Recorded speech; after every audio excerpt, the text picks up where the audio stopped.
After years spent spreading spidery conspiracy theories for his own political gain, President Trump has found himself wrapped up in the stickiest one of them all. For more than a week, the political movement he created has been convulsing with righteous fury over things he and his attorney general have been saying and doing, or rather, not doing, as it relates to the life and death of Jeffrey Epstein. Mr. Trump keeps commanding his supporters to move on from their fixations over the disgraced financier and registered sex offender. But many of his supporters simply cannot swallow the anticlimactic conclusion that the Department of Justice put forth a week ago, when it basically said there was nothing to see here, folks. By the week's end, a rabble of conspiracists who've been hand-fed for years by Mr. Trump broke into open revolt against him. The fallout is testing the power the president holds over his most loyal followers, the ones who have trusted him all along, and who believed they would learn a whole lot more about the Epstein saga if they returned Mr. Trump to office. It is entirely too soon to know what the revolt will mean or if and when it might sputter out, but the nature of it was stunning to behold. It was like a Mobius strip of paranoia and distrust, a political movement that galvanized and exploded around a conspiracy theory.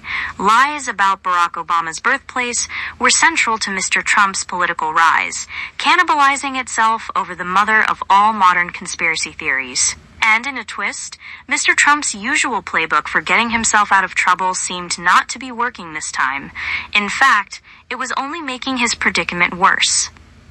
In his social media post on Saturday, he tried to cast the blame for any unresolved Epstein mysteries on Mr. Obama, Hillary Clinton, and Joseph R. Biden Jr. But the base wasn't buying it.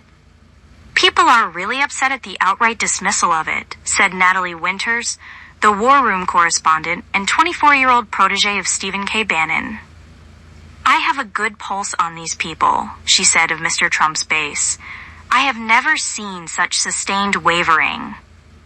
Asked about the backlash Monday, a White House spokesman, Harrison Fields, did not comment on specifics, but said that Mr. Trump was focused on protecting civil rights, safeguarding communities, holding criminals accountable, and defending victims. Still, there is a feeling among some longtime supporters of Mr. Trump's that their shared journey has reached the terra incognita. Trump's persuasive power over his base, especially during his first term, was almost magical. Mike Cernovich, the prolific pro-Trump social media commentator, wrote in a post on X on Sunday, "The reaction on Epstein should thus be startling to him. No one is buying it. No one is dropping it." Inside the White House, there is a kind of battle-hardened sang-froid among staff members, who see this outrage as just another controversy that will blow itself out like all the others. One person close to Mr. Trump conceded that even by Sunday, the president had yet to fully grasp how deep and wide the discontent was, because he doesn't spend much time on the internet where Epstein conspiracy mongering plays out.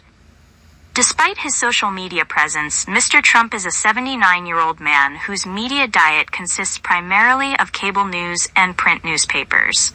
But by Monday, news networks like CNN were devoting much more airtime to the uproar. This isn't going away.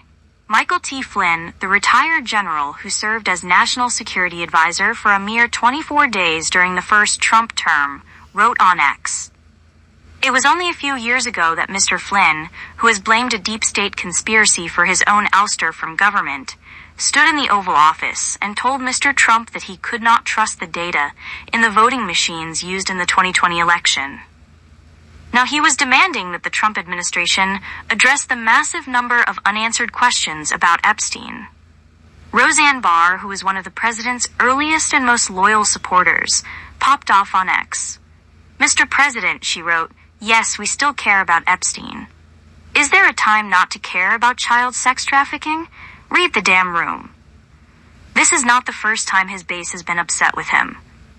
There was much disillusionment after he encouraged Americans to take COVID vaccines, and there has been outcry over his hawkish foreign policy moves, such as when he ordered the U.S. strike that killed the Iranian general Qasem Soleimani, or, more recently, dropped bombs on Iranian nuclear facilities.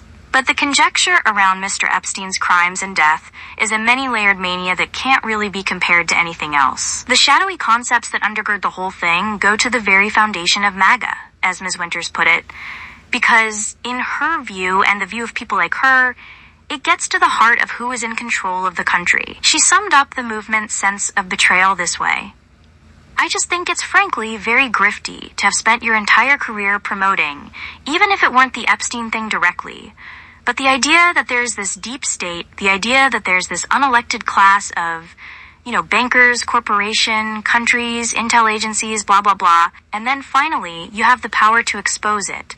And either you're not, because there's nothing there, in which case it makes you a liar, and I don't believe that, or you're ineffective, or you're compromised.